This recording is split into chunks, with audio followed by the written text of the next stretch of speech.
നിങ്ങൾക്കിവിടെ ഇൻട്രൊഡ്യൂസ് ചെയ്യാൻ പോകുന്ന ഒരു സൂപ്പർ ടേസ്റ്റിയും ഹെൽത്തിയുമായിട്ടുള്ള സ്നാക്കാണ് മഖാന ഇല്ലെങ്കിൽ ലോട്ടസ് സീഡ്സ്. ആദ്യം നമ്മൾ വാങ്ങിക്കുമ്പോൾ മഖാന സോഫ്റ്റ് ആയിരിക്കും, അതുകൊണ്ട് നമുക്കിതൊന്ന് റോസ്റ്റ് ചെയ്തെടുക്കാം. അപ്പോൾ കുറച്ച് ക്രിസ്പി ആയി കിട്ടും.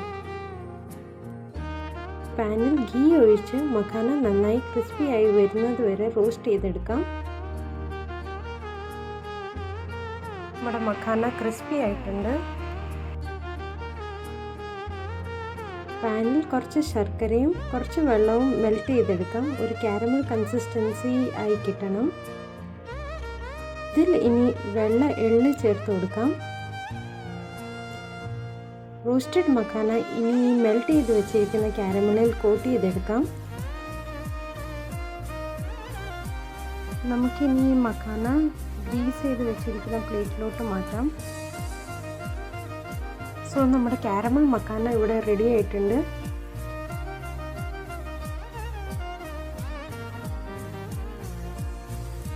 ബട്ടർ മസാല മഖാന ഉണ്ടാക്കാനായിട്ട് ഒരു പാനിൽ ബട്ടർ മെൽറ്റ് ചെയ്തെടുക്കാം. ഇനി ഇതിൽ കുറച്ച് മുളക് പൊടി, ജീരകപ്പൊടി, ഉപ്പ്, ചാറ്റ് മസാലയും കൂടെ ഇട്ട് കൊടുക്കാം. ഇനി ഈ മസാല എല്ലാം കൂടെ ഒന്ന് യോജിപ്പിച്ചെടുക്കാം.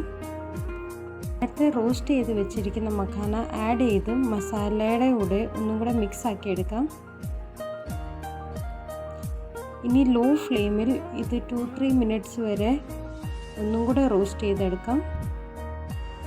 സോ നമ്മുടെ കാരമൽ മഖാനയും ബട്ടർ മസാല മഖാനയും റെഡി ആയിട്ടുണ്ട്. സോ എല്ലാവരും വീട്ടിൽ ഇത് ട്രൈ ചെയ്ത് നോക്കുക. ജങ്ക് ഫുഡിനെയൊക്കെ റീപ്ലേസ് ചെയ്യാൻ പറ്റിയ ഒരു അടിപൊളി സ്നാക്കാണ്. സോ എല്ലാവരും ട്രൈ ചെയ്ത് നോക്കുക. ലൈക്ക്, ഷെയർ ആൻഡ് സബ്സ്ക്രൈബ് ചെയ്യാൻ മറക്കല്ലേ. അപ്പോൾ ബൈ.